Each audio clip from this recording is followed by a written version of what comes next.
आपसे एक सवाल है मेरा, क्या आप यहाँ बोर्ड पर लिख करके बता पाएंगे एक आइडियल शेड्यूल क्या होता है बच्चों के पढ़ने का?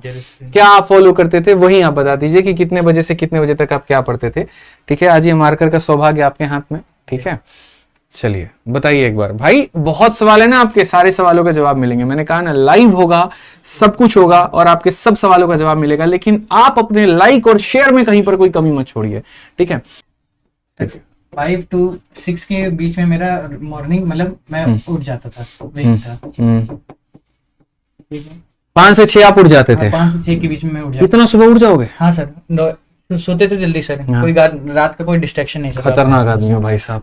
सर उसके बाद मैं आराम अपना यहाँ पे जो भी मतलब 15 मिनट में 15 मिनट्स में मेरा कम से कम जितना रूटीन था वो लिख लेता था उठते ही कि आज क्या क्या करना है, आज क्या करना है वो लिख लेता था। बहुत लोग रात में डिसाइड करते हैं कि हमें अगले दिन क्या करना है, आप सुबह में उठ करके लिख लेते थे कि आज का क्या क्या मेरा टारगेट जितना भी हम लिख लिए। ठीक है, उसके बाद तुरंत उठ के मैं अपना 5:30 तक मतलब ऐसे लिखो ताकि बच्चे देख तक मैं मतलब स्नान करके मतलब फ्रेश हो जाता था, फ्रेश होके बैठ जाता था। ठीक है, उसके बाद मेरा रहता सर वही बताया मैंने, अपना मेरा जो श्रेय जाता है कि मैं 6:30 बजे तक श्री रामचरितमानस पढ़ता था।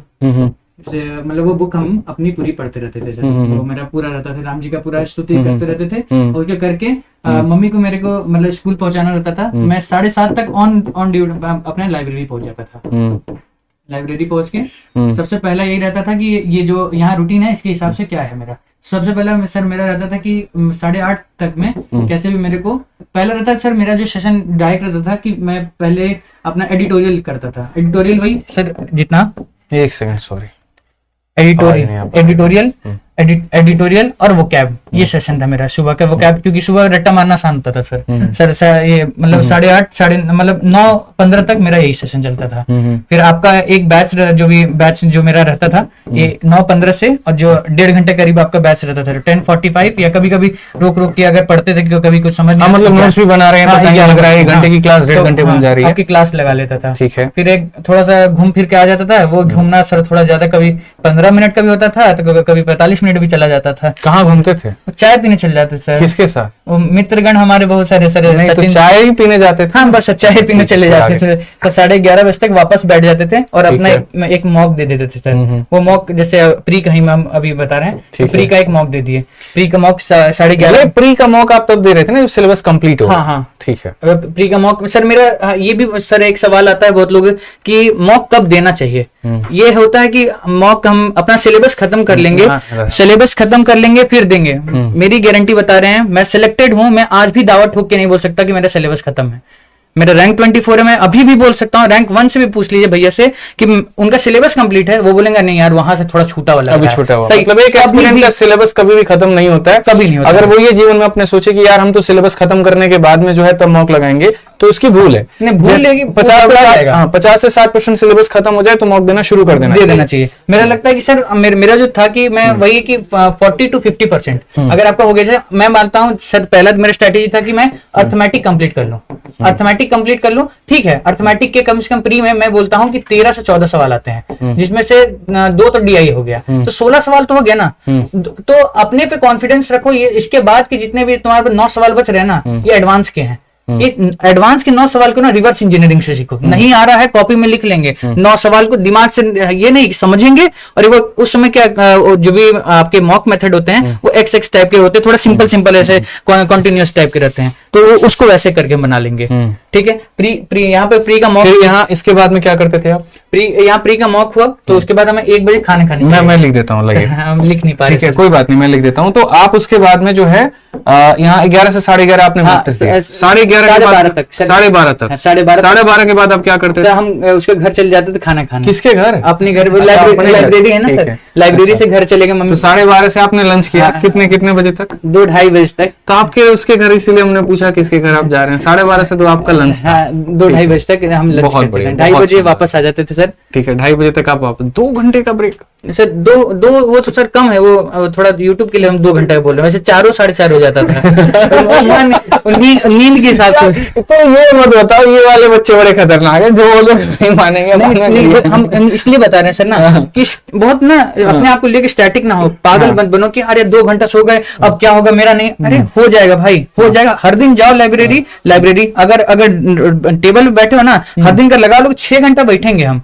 नहीं बैठ पाए 3 घंटा बैठे ना, अरे बोलते ना कि एक बहुत बड़ा ये क्या नाम है पहाड़ है, उसको तोड़ना है तो 100 गो हथौड़ा लगेगा, अरे 1 गो मारे ना उसमें खुश रह जाओ, ठीक है ना। या हर दिन हमको मारना, 1 हथौड़ा मारना, टूटेगा तो है पहाड़, कहीं नहीं टूटेगा। बहुत बढ़िया। तो मतलब ऐसे मान लेते हैं आपका कि अप्रॉक्स 3 बजे से आप पढ़ना शुरू करोगे। 3 बजे से क्या पढ़ोगे? अच्छा 3 बजे जीएस पढ़ते थे सर। जीएस पढ़ते तो थोड़ा सा मतलब पता है क्या होता है, कई बार है ना जो टॉपर्स होते हैं वो अगर ये कहते हैं हम तो 6 घंटा पढ़ते थे बेचारे, तब भी उनको लोग सुनाते हैं, और ये बोलते हैं हम 16 घंटा पढ़ते थे तब भी सुनाते हैं। तो बेचारा करे तो क्या करे, उसको ये भी कहना देखो हम टॉपर हैं, हम पढ़ के आए हैं यहाँ पे, तो लोग हल्के में ना ले तो ज्यादा बताना पड़ता है। लेकिन ज्यादा या कम मायने नहीं रखता, इनका जो सवाल है और जो जवाब है वो सबसे महत्वपूर्ण है। 100 हथौड़ा मारना इंपॉर्टेंट नहीं है, रोज 1-1 हथौड़ा मारो, 100 दिन तक मारो, वो महत्वपूर्ण है।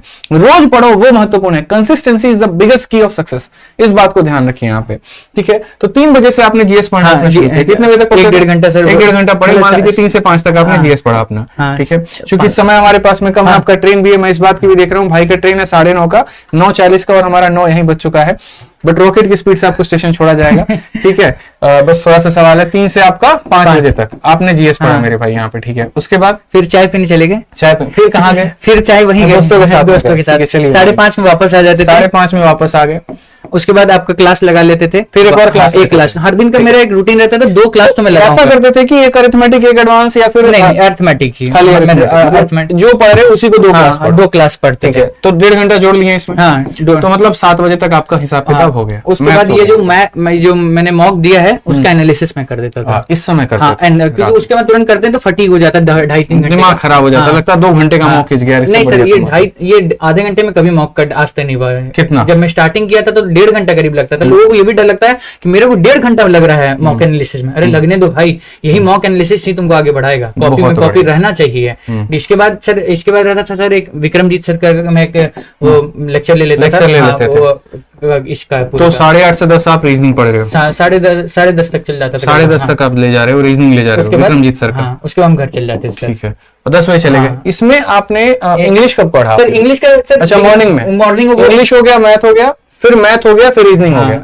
मतलब आपका ये कहना है कि दिन में 4 सब्जेक्ट पढ़ना चाहिए। 3 भी अगर पढ़ लीजिए ना तो मोर देन इनफ रखना। नहीं, बहुत बच्चे यार फॉलो नहीं कर पाते ना, उनको लगता है यार एक दिन में 4 सब्जेक्ट कैसे पढ़ सकते हैं। हो रहा है ना भाई, कहाँ नहीं गड़बड़ा रहा है ये बताओ। ये अगर हमको लग रहा है ना कि कोई लोग नहीं पढ़ पा रहे, अपना समय देके ग्रामर नहीं पढ़ पा रहे, ग्रामर तो हम बोलते हैं सबसे बड़ा हुआ बनाया गया है। ग्रामर तो आती ही नहीं इस सीजन में, मैं बोलता हूँ आती है वो इज मार्क इधर और नीदर नॉर ऐसे टाइप की आती है, वो तो मतलब आखिरी में भी आप कर रहे हैं ना, इसका तो डरिए मत, इतनी बड़ी इंग्लिश नहीं आती इसमें, सिंपल। हाँ मैं कॉन्वेंट से पढ़ा हूँ तो ये बोल रहा हूँ कि लोगों को लगेगा कि हाँ ये पढ़ा हुआ है कॉन्वेंट से इसीलिए इंग्लिश नहीं, मेरी भी इंग्लिश। हिंदी मीडियम वाले बड़ा सुनाएंगे। नहीं पढ़ा हूँ, लेकिन ऐसा इंग्लिश का कुछ है नहीं टफ। इंग्लिश में मेरे पूरे थे, इंग्लिश में भी पूरे थे, मतलब 50। आप खुद हिंदी माध्यम के बच्चे हैं? मैं खुद हिंदी माध्यम का हूँ, हाँ। लेकिन सर ये था कि फैमिली में इन्वायरमेंट रहता था पढ़ाई लिखाई का, लोगों को प्रॉब्लम होती है, मैंने देखा है, मेरे ही गांव के लड़के हैं, वो एसएससी इसीलिए सिर्फ नहीं देते क्योंकि उसमें इंग्लिश आती है ना, उसको इतना बड़ा हुआ बना के रखा है, जबकि उसमें इतना ज्यादा कुछ है भी नहीं। स्टार्टिंग अगर आप वोकैब से करें, पढ़ना स्टार्ट करें धीमे धीमे, ठीक है, तो वो आसानी से, मतलब इंग्लिश तो आसानी से हो जाएगी एसएससी में। कोई इतनी ज्यादा मतलब कॉम्प्लिकेटेड ग्रामर नहीं आती है। चलिए मेरे भाई, तो इसके लिए आप दोनों का बहुत बहुत धन्यवाद जो आपने हमारे बच्चों को एक सही गाइडेंस दी यहाँ पर, ठीक है। चैनल को सब्सक्राइब कर लीजिएगा, वीडियो को लाइक कर लीजिएगा, मिलेंगे अगली वीडियो में। आज